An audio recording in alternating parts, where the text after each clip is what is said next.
Okay, all right. Well, today we have Andrea Webb from Princeton Review joining us, and Andrea and I have been working together, and thought it'd be a nice opportunity to discuss some study skills tips, and also talk a little bit about grades that you need to get into college. So, Andrea, thank you for joining me today, and yeah, let's just get into it here. Sure.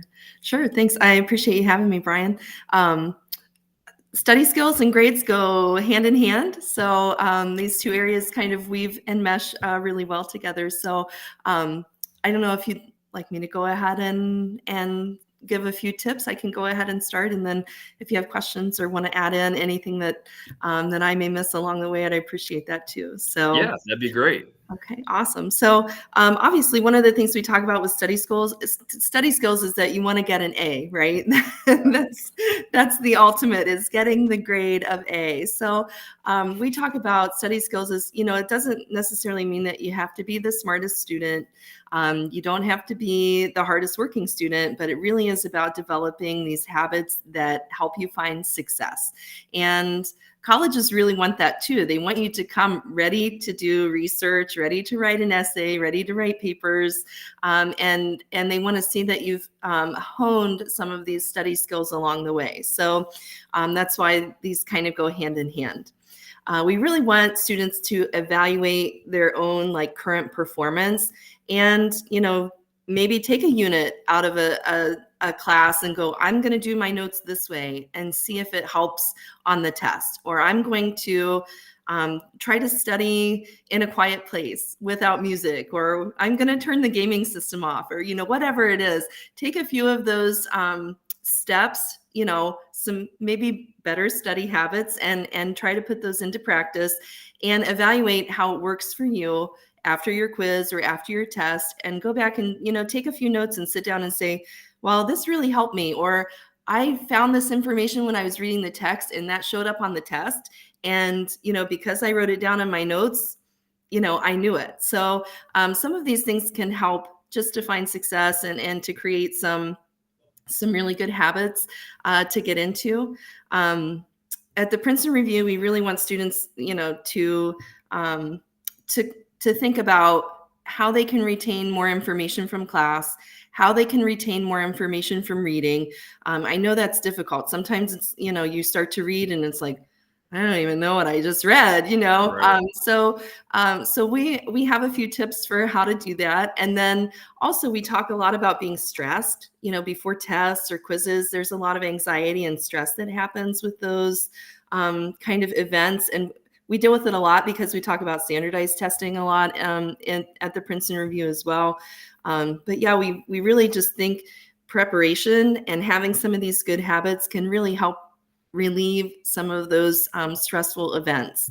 And then we also want you to be able to start writing some stronger essays, because that's really what colleges are going to be looking for, especially that application essay. Maybe a personal statement or something like that is going to come into play too. So I guess I could go ahead and just throw in time management is one of our main study skills that we talk about a lot. Everybody has busy schedules, and so it's really important to start on assignments as soon as you get them. I know that's really tough for students. We talk a lot about procrastinating, and it's just easy to set it aside. There's so many distractions. I work with a lot of college students as well. I TA courses, and that's one of the things we talk about is I have to put my cell phone in a drawer and walk out of the room from it so that I can get Yeah. my stuff done, No, I'm actually Um, glad you brought that up, because I yeah, had a conversation this morning with a student who came to me, wanted to talk about his grades because he's been struggling a little bit. yeah, So I was giving him some advice. We had that. That was one of the first things I always bring up is, what do you do with your cell phone when you're studying? And because I know they're attached to it, we all know that it's a problem. absolutely. But just having it, I mean, even having it in the same room, I think sometimes can be an issue. You can hear it, you know, Yeah. even if it's on vibrate or buzzing or whatever, you can still hear it and it's still just a temptation. And I think that's, yeah, one of the things we talk about is put it in a drawer and walk out of the room, you know, go somewhere away from it, just to remove that distraction and that temptation. And that's with anything. I mean, you know, if it's maybe a high traffic area in the house where you try to study, or maybe it's, like I said, that gaming system, or maybe it's, you know, the TV. We have all kinds of distractions that are out there, and it's really better to just put those away, just for a brief time. Nobody says you have to study for hours and hours and hours, you know, but even if you take a good 10 or 15 minutes and are really focused, it can make a difference in, you know, in your retention, and just being able to, you know, to improve your grades overall. Yeah, and one of the things that I try to recommend to students is that just 15 minutes a day is better than nothing at all, Absolutely. especially when it comes to semester exam time, and you're going to have 3 or 4 days where you have multiple exams. Cramming the night or even the week before is not going to get it done. Sometimes students will say, "Well, I studied, but then I didn't do as well as I thought." Well, what does that studying look like? Right. Was it just like you were reviewing your notes the night before the test? Yeah, you're probably not going to be prepared. Right. Yeah, it is a process. That's what we talk about too, is part of that time management is, you know, breaking it up into pieces and creating deadlines for yourself, or maybe even setting goals, you know, like, hey, I'm going to try to do, you know, this much studying before the test, or I'm going to try to write out, you know, 10 note cards, or I'm going to try to do, you know, something that's going to help you, and you know, it's going to help you along the way. Just create that deadline and try not to procrastinate. Set up some small goals. You know, nobody needs to be an Olympian here or anything like that. We just, you know, it's about setting up small goals that are going to be attainable. You know, I think it's easy to get frustrated. It's easy to get stressed out, especially if you're not seeing the grade that you want. Right. But you know, it's not the end of the world. One grade is not. So, but what we do after that is important. So evaluate your current performance and go back and see what you can do better the next time, or more effectively the next time. One of the things we talk about is reading for class. I know a lot of times you don't want that time to be wasted. It's sometimes, like I said, you read and then you're like, I don't even know what I read. I'm going to have to go back and read that. And then you waste another like 25 or 30 minutes going back and rereading. So we talk a lot about note taking and just really active reading, like, you know, going through, previewing the information so you kind of have an idea of what's coming, reading the introduction to the chapter and maybe the summary of the chapter so you have an idea of like how much information is covered in that material, and then going through and reading in chunks. We call it reading in chunks. And so just take it in pieces, you know, smaller, big pieces, whatever. Say, I'm gonna read, you know, for the next 10 bold face words, or, you know, 10 important terms. And then I'm going to take a break and I'm going to go back and go over my notes and go over kind of what I read and see if it's sinking in. We Right. don't have to ingest everything all at one time. And it's really setting yourself up for failure to do that. So reading in chunks is one of the other strategies that we really encourage students to do, instead of like going, oh, I have 25 pages to read in the text or 15 pages to read in the text. You know, read a couple and take some notes and then come back to it and read a couple more and take some notes, and really, you know, check yourself too. One of the nice things you can do to set yourself up for success is ask yourself what kinds of questions your teacher might ask you. You know, maybe you write down 1 or 2 potential test questions, and then you're ahead of the game for the test too. So, Yeah. yeah. Absolutely. Yeah, I know a lot of times they'll get reviews before the test. Right. And I think sometimes students will rely on that alone as, well, it wasn't on the review sheet, and so I wasn't prepared for it. So, like, do you have any advice for students in terms of when there is so much information to kind of go over the course of a unit, a chapter, or even a semester, to kind of break that down? And you kind of talked about it a little bit in terms of like taking it in chunks, Yeah. but and breaking it into, like we said, smaller amounts of studying over the course of time. Any other advice that you have? I would say be a good note taker and keeping things organized. Okay. If you have it in note form and you've written it down, you don't have to go dig back in the text and find it, or you don't have to go scroll through the screen to find what you're looking for or whatever. If you're picking out the main ideas and the key points, nobody wants you to memorize every word that's in the chapter, but they want you to take away the key points, the main ideas. And these are some things that you can do when you're taking notes, is ask yourself, what are the main topics that I'm looking at here? What should I be taking away from this material that's going to be like, the big kind of main idea or the big point of what I'm learning here? And, or what are the big questions we're answering here? Maybe that's it too. But those will help. It doesn't, you kind of have to sift through what the main things are, what the most important things are. And sometimes it's tough to do, even as for a teen, it's tough, even for adults, it's tough. So, and it can be overwhelming. So that's why we always try to take it in pieces. Yeah. Color coding your notes can be effective. Making flashcards can be effective. Sometimes talking out loud, telling a story. If you can tell the story, we talk about a lot of my master's classes, we talked about, storytelling is one of the best ways for comprehension and retention to happen. So if you could tell a story about the information, maybe you go and say, hey, Mom, this is what I'm learning. I learned this, this, and this.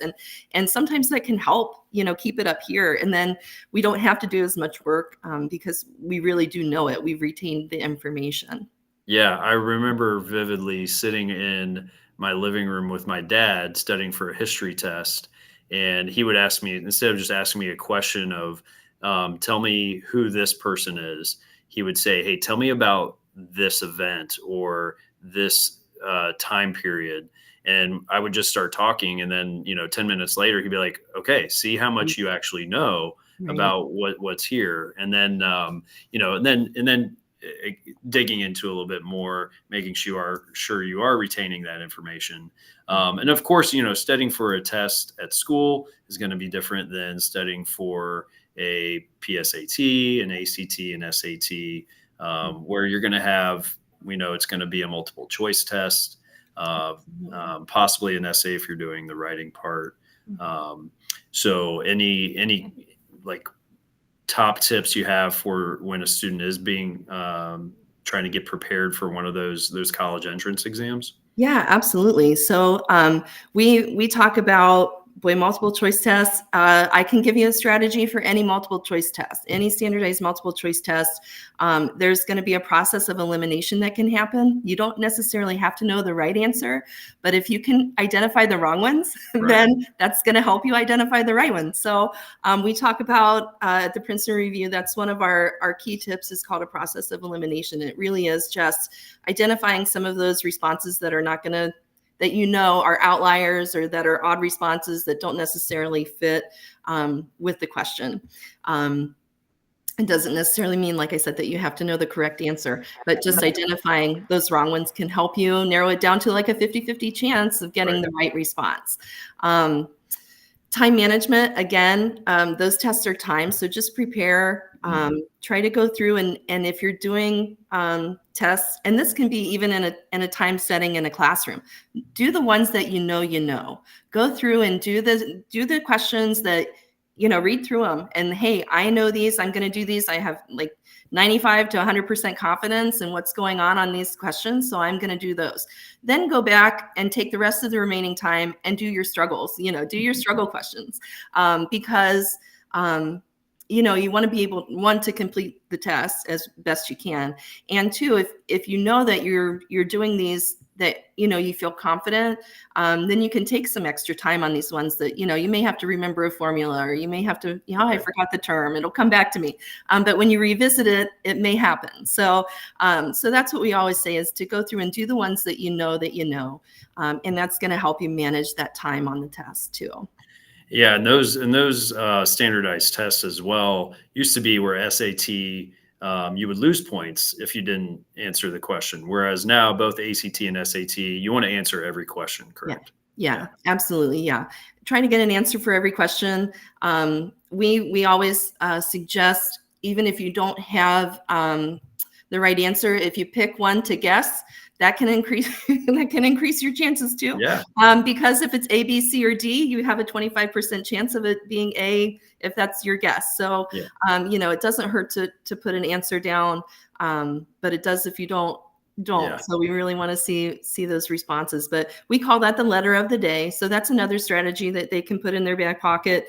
It's just to have a guess, and then you don't waste time thinking of what you're going to guess. I've actually done that on tests before where I'm like, am I going to guess D, or maybe I should guess A, and I'm wasting time, Yeah. so Right.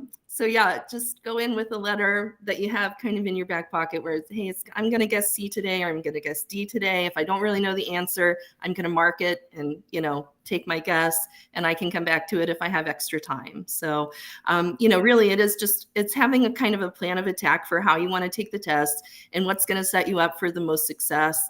And that same with study skills and grades. We do the same thing on our standardized tests, is to have these strategies or tips, that are going to help you be successful. Awesome. This is really helpful. And let us transition a little bit talking about grades, because eventually the studying for these tests is going to affect what those grades are. We have a very college going culture here at Sycamore, of course. We have a high percentage of students that go to college. So there's always that conversation of, what grades do I need for college? That's a very wide range question depending on what the goals are. So, what does that look like in terms of the students that you've worked with before, and kind of what you guys do at Princeton Review? Sure. Well, what we do at Princeton Review, we like to say that we're not really guessing, because we do a lot of surveying of students and college application or college admissions application readers and application admissions folks. We do a lot of surveying and collecting of data for, what they say is important, what they say is happening at schools once students are there, because, it is a big decision to decide what school you're going to go to. And, you want it to be a good fit. But what we found from college admissions, from a lot of the college admissions folks that we talk to, is really that the number one factor is going to be grades. They are going to look at grades.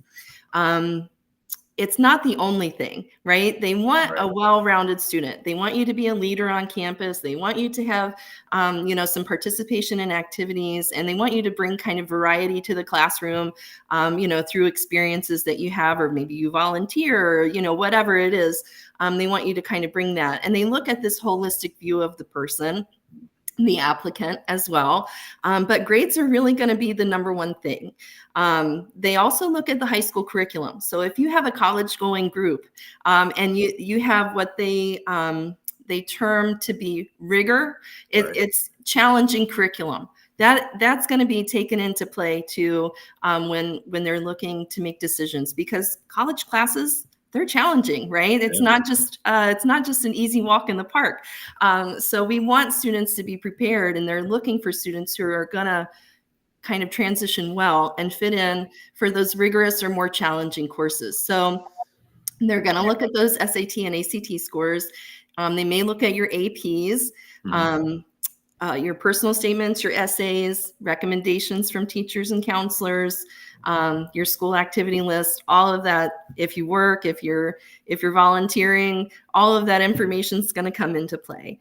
But grades are really a key point. And they don't just look at your senior grades or whatever. They want to see your transcripts. So they look at the whole body of high school work. So that's the other thing too. I have a freshman right now, and we're struggling in geometry and biology and all that. And I'm saying, you have to have good grades. I mean, it's okay to struggle a little bit, but make sure that the grades that go on your transcript are good, because colleges look for that. They want to see kind of the body of your work. So they're going to look at, like, maybe you just had a bad year, or maybe you had just a bad course, or maybe there's one course that you always struggle with, math, or whatever, so maybe it's something like that, but they look at that and kind of use that as perspective to kind of figure out how you are as a student. And again, they look at those weighted courses, those AP courses, and the rigorous curriculum, those all come into play as well. So Yeah. it's, it's a combination of things. Um, Absolutely.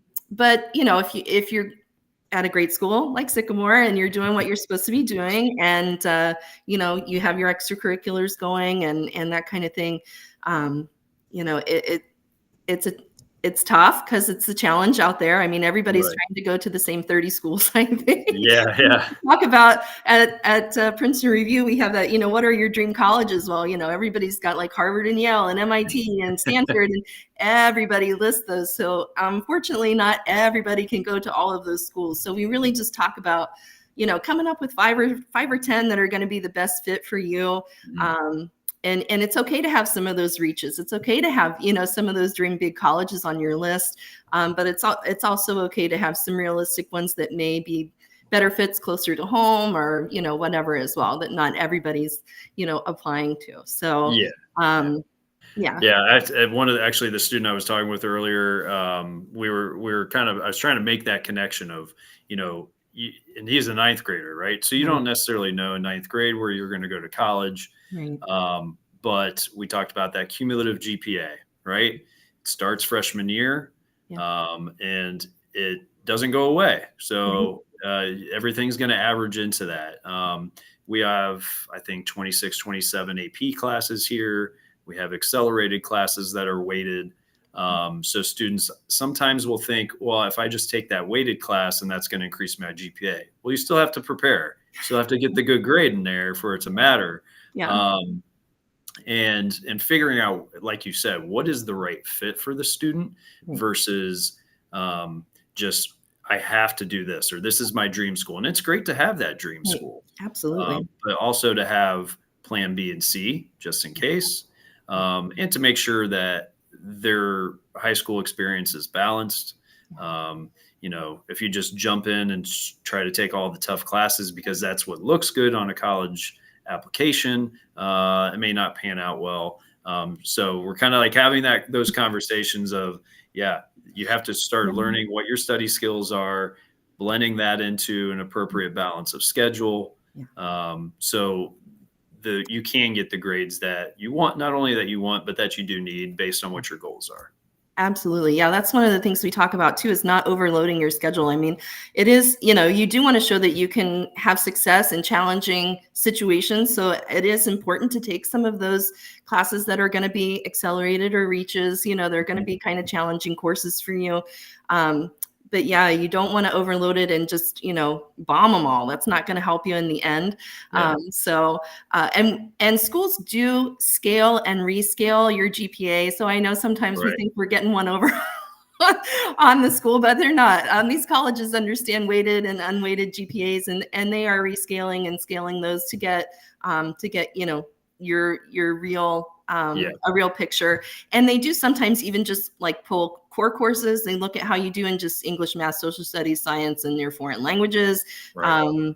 They look at your honors courses. They really care that you've challenged yourself, but that you've been successful, and that challenge is important as well. So it really is about that balance and not overloading yourself, not taking on too many courses that are going to be a challenge as you kind of juggle your extracurriculars or sports or whatever else you have going on. Life is great at throwing curves. So Yeah. No, absolutely. so they want to see great grades, but they call it great grades as self-assured too. Like you found your great grades in areas of interest.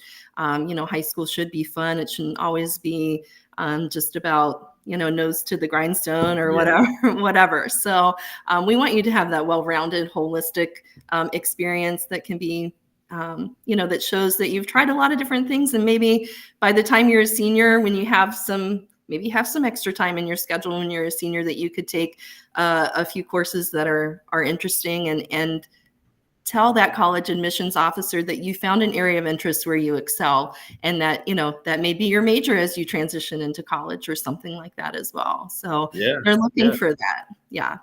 Absolutely. I think sometimes students are just so focused on what they think they have to do, versus what they may want to do, what's fun for them, what their strengths are. And so we really try to encourage our students from ninth grade through 12th grade, lean into what you're good at too, and what your strengths are, because eventually that's going to be when those connections start to come in terms of possible college major, schools that are appropriate for them, that will help embrace what their strengths are.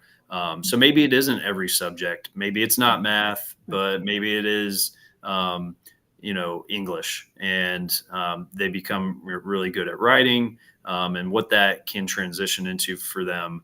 And you and I both know that English is probably one of the most important classes, regardless of what your major is going to be.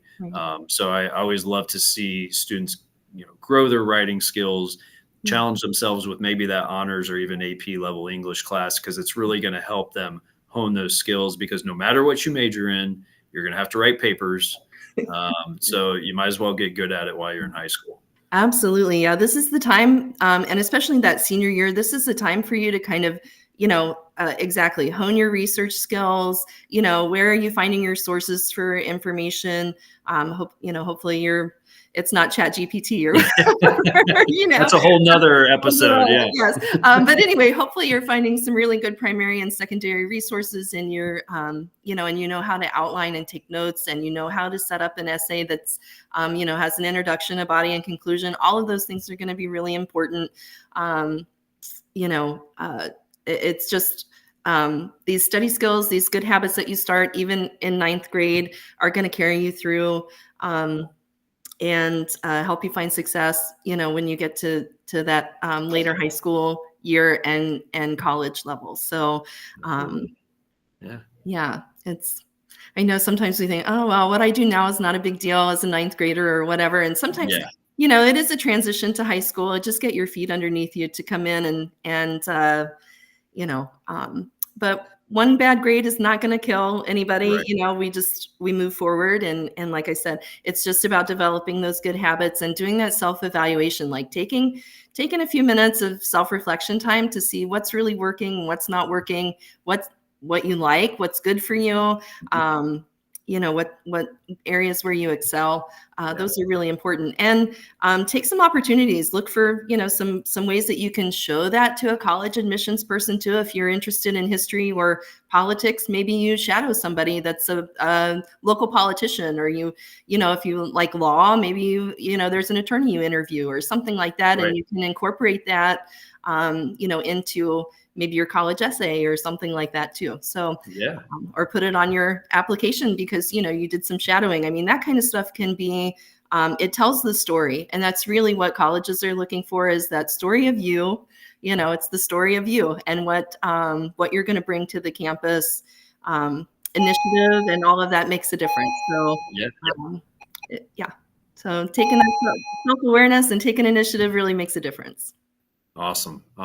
Well, and that was my bell as well. So, Andrea, I really appreciate you joining me today. I think this is all really good information.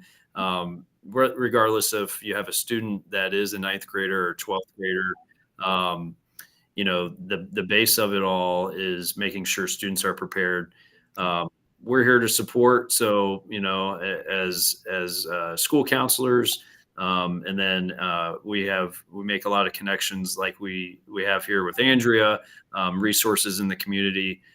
Please don't hesitate to reach out to us, and I will include Andrea's information as well. So if you would like to look into the resources at Princeton Review, we'll love to continue this connection. We appreciate it, Andrea. Thank you so much, Brian. I appreciate it. Thanks.